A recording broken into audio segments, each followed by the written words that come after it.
This is as far as you can go with your fire equipment, Captain. The road to the lodge is blocked. The wind's blowing that fire, and fast.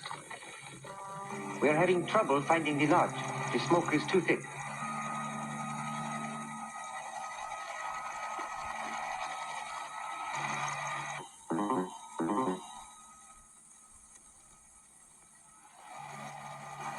Let us turn back and fly over the lodge area again.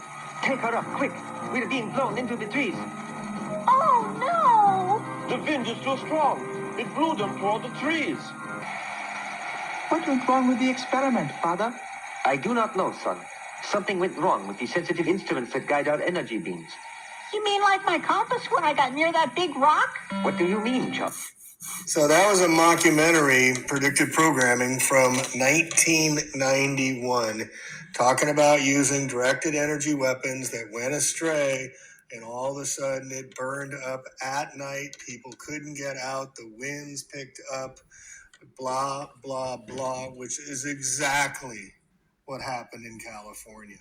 Exactly the kind of profile that occurred during the fires that have been occurring in California and other places around the world, including Australia. So this is my buddy, Matt. Matt is a hero, more ways than one. He was a fire captain for 20 years, he and John Lord.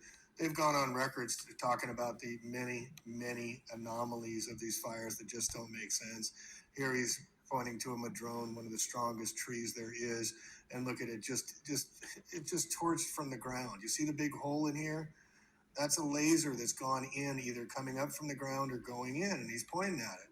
And Matt was there at the beginning at the fires in the Kincaid fire that we just recently had in Geyserville here in Northern California. And he was talking about there being no winds. They're talking about all the winds, and they have to turn off the power of the winds. And he's up on the hilltop in Calistoga overlooking the area exactly where it's happening. And he's a fire captain. He's saying there's no freaking winds. How can this be? And others are saying, well, there's some, where's all the other fire captains? Where are all you fire captains and you in the police departments and you inside that know what's going on? Why are you not speaking out? This is an attack on all the people. So Matt, the retired Matt Dakin, the fire captain, absolute minimum, he says the authorities have been standing down. What did we just see in the video? Oh, we can't help. We can't get in there. People say there's only one road out. That's exactly what happened in the fires in Santa Rosa. That's exactly what happened in the fires in the Paradise. They couldn't get out because they weren't allowed to get out. They had Operation Popeye declassified in Vietnam where they were seeding clouds. Another bizarre circumstance about the most recent Kincaid fire, the Santa Ana winds. So they made up these new terms, the Diablo winds coming from the east. We don't get winds from the east. We got the freaking Sierra Mountains. And they called it the Diablo fires. The crucial advanced firefighting never happened. This is a very crucial point that Matt's making right here.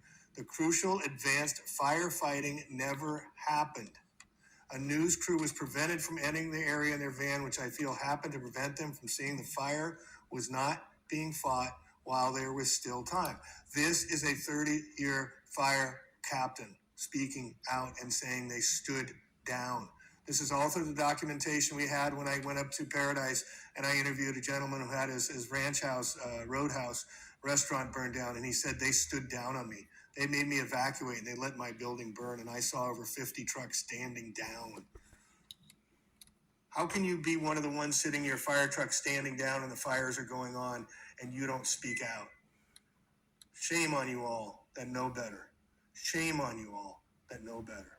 It also points in this little 1991 video about putting the solar up in space. What are they doing now? What are they talking about? He says, this is Matt, so I just want to quote him a little more. Quote, one of the things that worries me the most is the weaponization of the weather, but nobody talks about it. Thanks for bringing it up, Matt. Adding that apparent aerosol injections resulting in what many call chemtrails need to be further investigated. Really. I'm speculating, but this stuff points to a lot of good information I have. And then they blame it on climate change. It's maddening, and they put the little girl bimbo on the Time cover today, the little shill girl to say, climate action. Climate is always changing. We got to change our language. So what about the solar power, solar-based power? That's advancing. Take a look at this.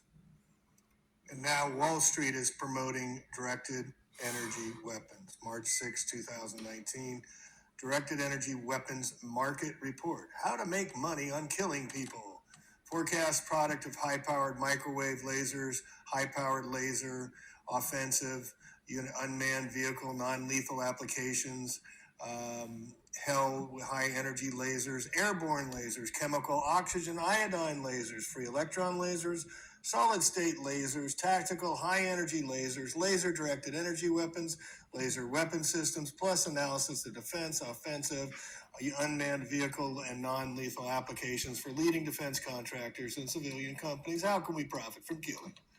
They're directly admitting they are using lasers. The use of directed energy weapons is cost-effective, associated with a single missile launch. With fast-tracking innovations, the military technology are the tools for the future warfare. No, they're being used on the people in the world right now and have been for quite some time.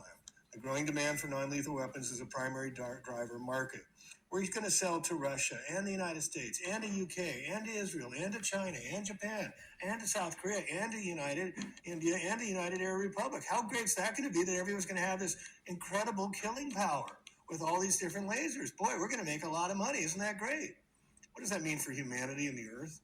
Such weapons have a number of advantages, such as enhanced accuracy, reduced violence, limited damage, and multiple target attacks.